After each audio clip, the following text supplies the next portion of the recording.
Hello, it's Medusa. Welcome to this video. I am very excited to film this. So basically, in this video, I'll be reading Love Me For Who I Am, volumes 1 and 2 by Kata Konayama. I'm going to say this right now.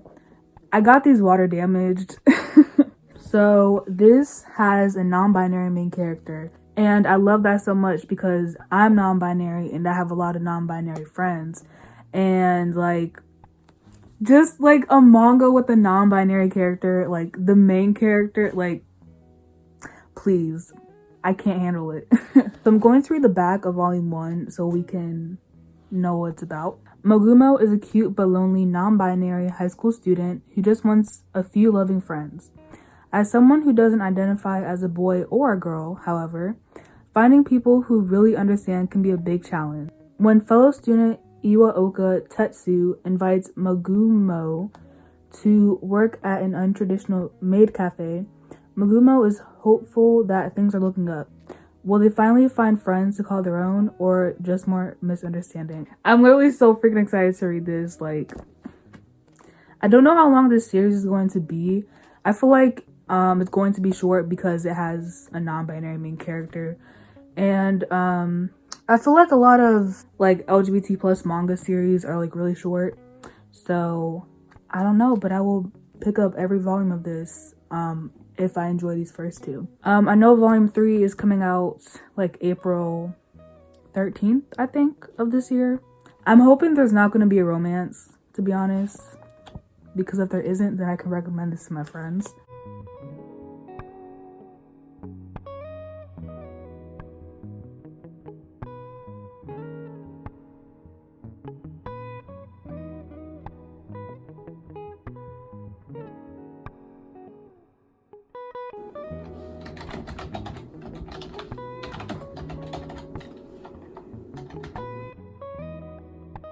So yesterday I started Love Me For Who I Am volume 1.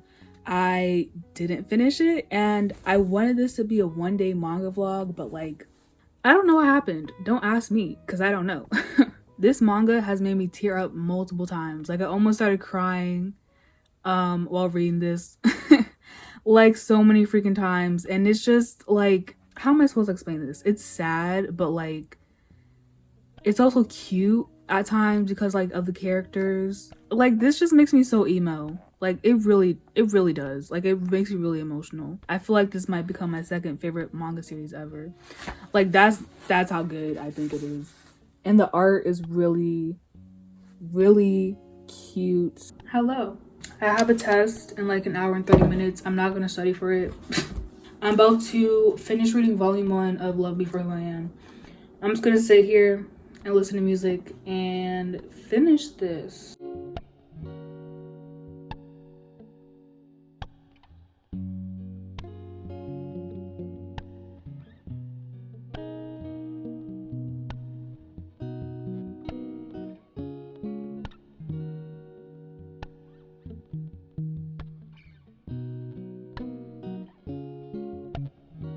So I just finished volume 1 of Love Me For Who I Am. This was so amazing. Like, it just was constantly making me smile and making me just like feel seen. Like, I don't know if there's any other manga that has non-binary main characters, but like, this is so freaking sad, but it's also happy, and it's like just all the feelings basically.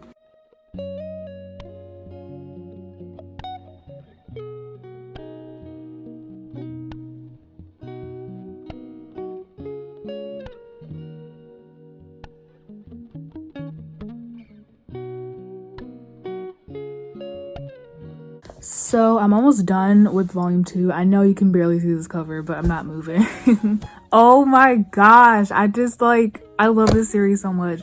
I know I said I didn't want there to be a romance, but my opinion has changed. There's a lesbian character in this book, and I'm like, I wasn't expecting that. I don't know why I'm so surprised. Well, honestly, I do know why I'm so surprised, because that was very unexpected. Yeah, so I have this much left right here. So I'm going to finish it and then do a small review for volumes 1 and 2. So I finished volume 2 of Love Me For Who I Am, and I'm going to do a review of the first 2 volumes. So I have to refilm this part because I don't even know what I was saying. So in volume 1, we're obviously meeting the characters and getting a feel for the cafe and a feel for how the series will continue to go on. A problem arises because the 3 boys who work at the cafe obviously identify as boys, and they like to wear cute clothes and stuff. So the problem is that since Mogumo is not a boy, they have to find a new way to introduce themselves to their customers. And I really love the art. I don't think it's anything special, but like, it's just the type of art style that I like. And this is very emotional because obviously these people don't understand Mogumo yet and what it means to be non-binary. But they're trying the best, and yes, I really adored this because it just had so many good lines and so many important moments. This was a very strong first volume, like, I'm just gonna say that. And there are the characters, or the other cafe employees. And with volume 2, so volume 2 kind of focuses more on Tetsu, and we learn about Kotone and her sexuality, and we're also learning about Tetsu and his sexuality. Not really his sexuality, but just like him figuring himself out. Kind of figuring out his sexuality, but not labeling it, you know? The discussions that are like brought up in this series are just really important. Man, this just hits hard. This hits hard, man. And Tetsu is the best ally ever. I absolutely adore him. He's supportive of his sister Sachan and Mogumo and just everybody at the cafe, and he's the best ally ever, and I love him so much. I want him to just have the best life ever, you know? Volume 2 does not end on a cliffhanger in my opinion, but it still keeps me intrigued for volume 3. And also, Mogumo has known for like a very long time that they're non-binary. Like even whenever they were a child. And that's just like so freaking interesting because, you know, people figure out their identities at different points in their lives, and the fact that Mogumo has known this since they were a child is just very interesting. This is a great series with non-binary visibility and trans visibility, and, you know, figuring out your sexuality and gender and stuff, and it's just so great. I love this so much.